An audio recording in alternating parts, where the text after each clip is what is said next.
மோடி பிரதமராக பதவியேற்கும் விழாவிற்கு முழுவீச்சில் தயாராகும் குடியரசுத் தலைவர் மாளிகை.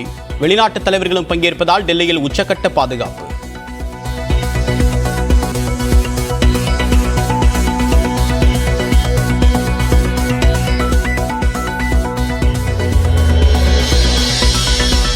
உள்துறை, நிதி, பாதுகாப்பு அமைச்சர் பதவிகளை பாஜகவை வைத்துக் கொள்ள திட்டம். வெளியுறவுத்துறை அமைச்சர் பதவியும் கூட்டணி கட்சிகளுக்கு ஒதுக்கப்பட வாய்ப்பில்லை என்று தகவல்.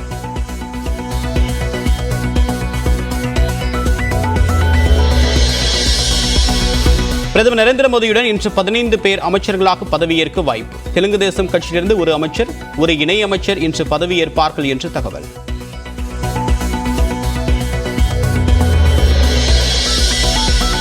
மூன்றாவது முறையாக பிரதமராக பதவியேற்கக்கூடிய நிலையில் காந்தி, வாஜ்பாய் நினைவிடங்களில் நரேந்திர மோடி மரியாதை.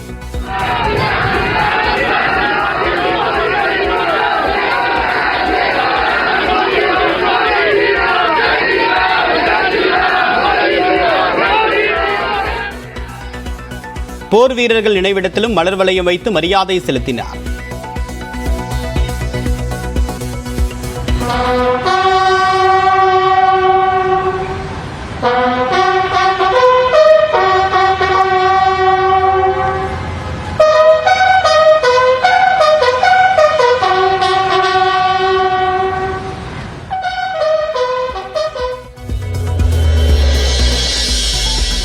நரேந்திர மோடி தலைமையிலான மத்திய அமைச்சரவையில் ஜே.பி. நட்டாவுக்கு இடம்.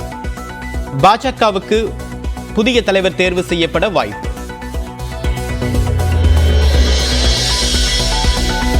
நீட் பிரச்சனையில் மாணவர்களின் குரலாக நாடாளுமன்றத்தில் ஒலிப்பேன் என்று காங்கிரஸ் எம்பி ராகுல் காந்தி உறுதி. வினாத்தாள் வெளியானதை மத்திய அரசு தொடர்ந்து மறுத்து வருவதாகவும் குற்றச்சாட்டு. சென்னை ராஜா அண்ணாமலைபுரத்தில் திமுக சார்பில் கலைஞர் நூற்றாண்டு நிறைவு விழா கண்காட்சி. முதலமைச்சர் மு க ஸ்டாலின் பார்வையிட்டார்.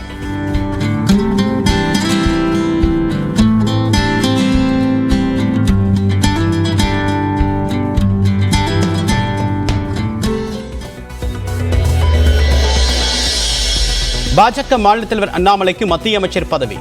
பிரதமர் நரேந்திர மோடியுடன் இன்று பதவியேற்பவர்கள் பட்டியலில் அண்ணாமலை பெயர் இடம்பெற்றது.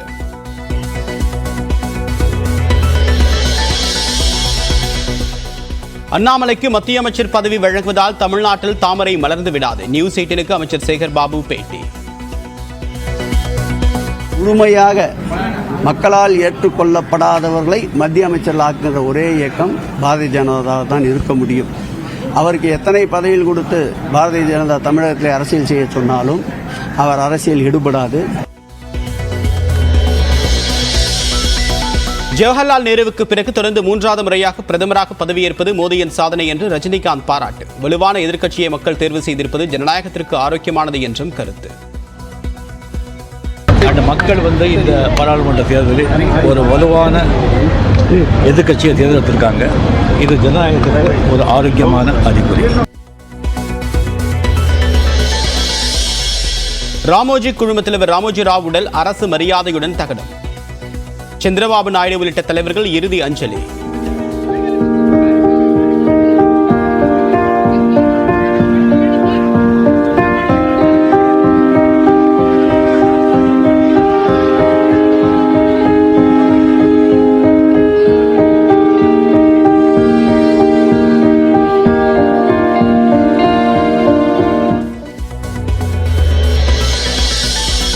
தமிழகம் முழுவதும் உள்ள 7247 மையங்களில் குரூப் 4 தேர்வு நடைபெறுகிறது. அரசு துறைகளில் காலியாக உள்ள 6244 பணியிடங்களுக்கு தேர்ச்சி பெற சுமார் 20 லட்சம் பேர் போட்டி.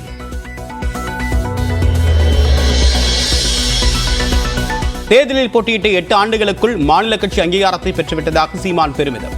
2026 ஆட்சி அதிகாரத்தை பிடிப்போம் என்றும் நம்பிக்கை. கோவையில் தாயை பிரிந்த குட்டி யானையை முதுமலை முகாமிற்கு அனுப்பிய வனத்துறையினர்.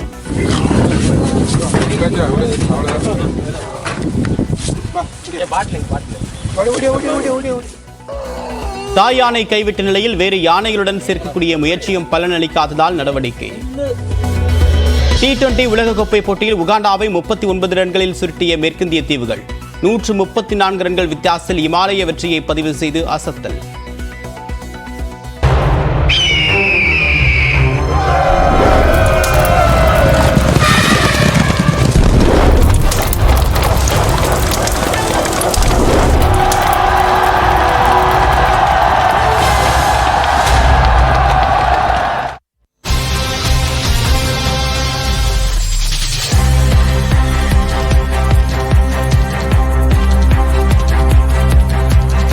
அமித்ஷாவுக்கு பிறகு பாஜகவுடைய தேசிய தலைவராக அறிவிக்கப்பட்டு தற்போது பதவி வகித்து வரக்கூடிய ஜே.பி. நட்டா மத்திய அமைச்சரவையில் இடம்பெற வாய்ப்பிருப்பதாக தற்போது அண்மை செய்தி கிடைத்திருக்கிறது. விவரங்களுடைய நேரான சிறப்பு செய்தியாளர் சுசித்ரா, இதனுடைய முக்கியத்துவம் என்ன? மத்திய அமைச்சரவையில் இந்த முறை மீண்டும் ஜே.பி. நட்டா அமைச்சராக பொறுப்பேற்க உள்ளதாக தற்பொழுது தகவலானது வெளியாக இருக்குது. குறிப்பாக தற்பொழுது பிரதமருடைய இல்லத்தில் நடைபெற்று வரும் அந்த ஒரு தேநீர் விருந்தில் தற்பொழுது ஜே.பி. நட்டாவும் பங்கேற்றுள்ளார். அவருக்கு மீண்டும் மத்திய அமைச்சரவையில் பொறுப்பானது வழங்கப்பட உள்ளதாகவும் பாஜக தலைமை தெரிவித்துள்ளது. ஏற்கனவே அவருடைய பதவி காலம் என்பது இன்னும் ஓரிரு மாதங்களில் முடிவடையவிருக்கும் நிலையில் அதன் பிறகு புதிய தலைவர் யார் என்ற ஒரு கேள்வியானது எழுந்து வந்தது. இந்த நிலையில் தான் தற்பொழுது அவருக்கு ஜே.பி. நட்டாவிற்கு மாநிலங்களவையினுடைய உறுப்பினராக இருக்கும் ஜே.பி. நட்டாவிற்கு இடமானது வழங்கி தற்பொழுது மத்திய அமைச்சரையில் அவர் மீண்டும் இடம்பெறுகிறார். ஏற்கனவே மத்திய சுகாதாரத்துறை அமைச்சராக அவர் இருந்து ஏற்கனவே ஒரு முறை இருந்தது குறிப்பிட்டது. தற்பொழுது மீண்டும் அவருக்கான ஒரு அமைச்சரவை பொறுப்பானது வழங்கப்பட்டது. ஆனால் அதே சமயம் புதியதாக யார் பாஜக தலைவராக தேர்வு செய்யப்பட போகிறார்கள் என்ற ஒரு கேள்வியும் எதிர்பார்ப்பு தற்போது நிலை வருகிறது. இந்த அமைச்சரவையினுடைய அந்த விரிவாக்கம் மற்றும் பொறுப்பேற்ற பின்னர் அதிகாரப்பூர்வமான ஆலோசனை என்பது நடைபெற்று உட்கட்சி தேர்தல் மூலமாக புதிய தலைவர் தேர்வு செய்யப்படுவதற்கான வாய்ப்புகள் இருப்பதாகவும் மூத்த தலைவர்களான ராஜ்நாத் சிங் உள்ளிட்டோரின் பெயரும் அதில் புதிய தலைவர்களுக்கான அந்த பெயரில் இடம்பெற்றுள்ளது என்ற ஒரு தகவலும் தற்போது வெளியாகி இருக்கிறது. முதற்கட்டமாக ஜே.பி. நட்டாவிற்கு மத்திய அமைச்சரவையில் இடம் வழங்கப்பட உள்ளது தற்பொழுது உறுதிப்படுத்தப்பட்டுள்ளது. தேவா, தகவலுக்கு நன்றி சுசித்ரா. இந்திய அரசியல் வரலாற்றில் ஜவஹர்லால் நேருவுக்கு பிறகு யாரும் தொடர்ந்து 3வது முறையாக பிரதமராக இருந்தது இல்லை என்ற வரலாற்றை பிரதமர் நரேந்திர மோடி மாற்றிக் காட்டியிருக்கிறார். நாட்டின் பிரதமராக 3வது முறையாக தேர்வாகி உள்ளவர் எந்த அரசியல் பின்புலமும் இல்லாத ஒரு சாதாரண குடும்பத்தில் இருந்து அரசியலுக்கு வந்தவர்.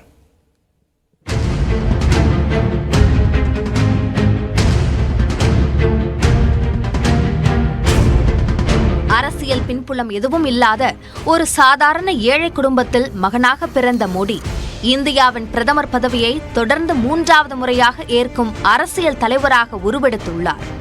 தேசம் சுதந்திரம் பெற்ற பிறகு ஒருவர் தொடர்ந்து 3 முறை பிரதமராக பதவியேற்றுக் கொண்ட பெருமை ஜவஹர்லால் நேருவுக்கு மட்டுமே உண்டு. அந்த வரலாற்றில் பிரதமர் மோடியும் தன்னை இணைத்துக் கொண்டுள்ளார். குஜராத்தின் வத் நகரில் 1950ஆம் ஆண்டு செப்டம்பர் 17ஆம் தேதி முல்சந்த் மோடி ஹீராபென் தம்பதிக்கு 3வது மகனாக பிறந்தவர் நரேந்திர மோடி. வத் நகர் ரயில் நிலையத்தில் தேநீர் விற்கும் சாதாரண நபராக இருந்த முல்சந்த் மோடிக்கு அவரது மகனான மோடி அவ்வப்போது தேநீரை ரயில்களுக்கு கொண்டு சென்று விற்க உதவியிருக்கிறார். குடும்பத்தில் 5 மகன்கள் மற்றும் ஒரு மகளின் உணவு தேவையை சமாளிக்க மோடியின் தாயார் ஹீராபென் பிற வீடுகளில் சென்று பணியாற்றியும் உள்ளார்.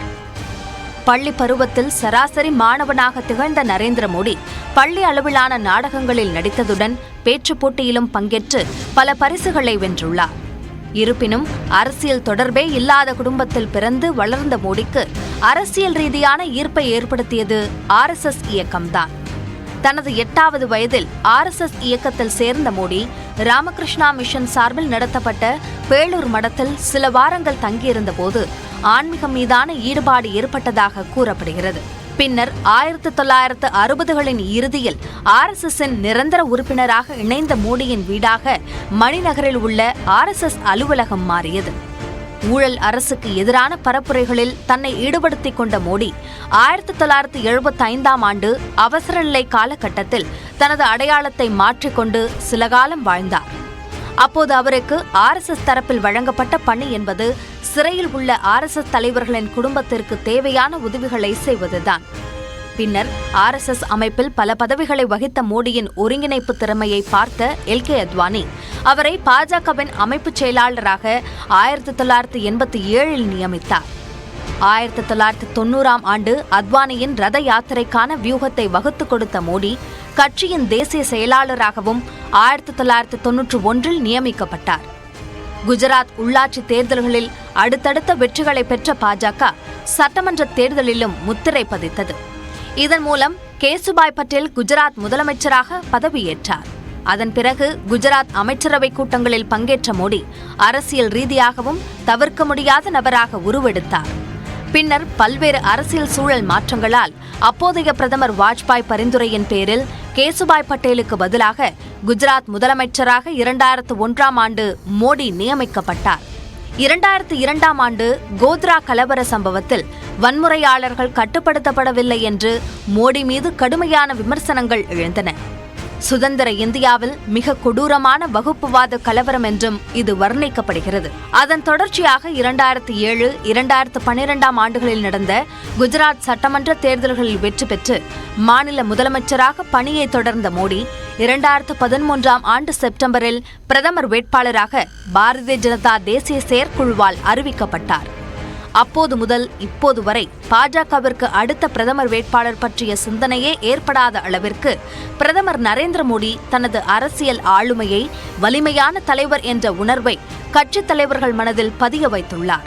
2014ஆம் ஆண்டு முதல் முறையாக இந்திய பிரதமராக மோடி பதவியேற்ற போது ஜவஹர்லால் நேருவுக்கு பிறகு அவர்தான் தொடர்ந்து 3வது முறை இந்தியாவின் பிரதமராக பதவியேற்கப் போகிறார் என்பதை யாரும் உணர்ந்திருக்கவில்லை. ஆனால் அந்த வரலாற்றை பிரதமர் மோடி தற்போது நிகழ்த்தி காட்டியிருக்கிறார்.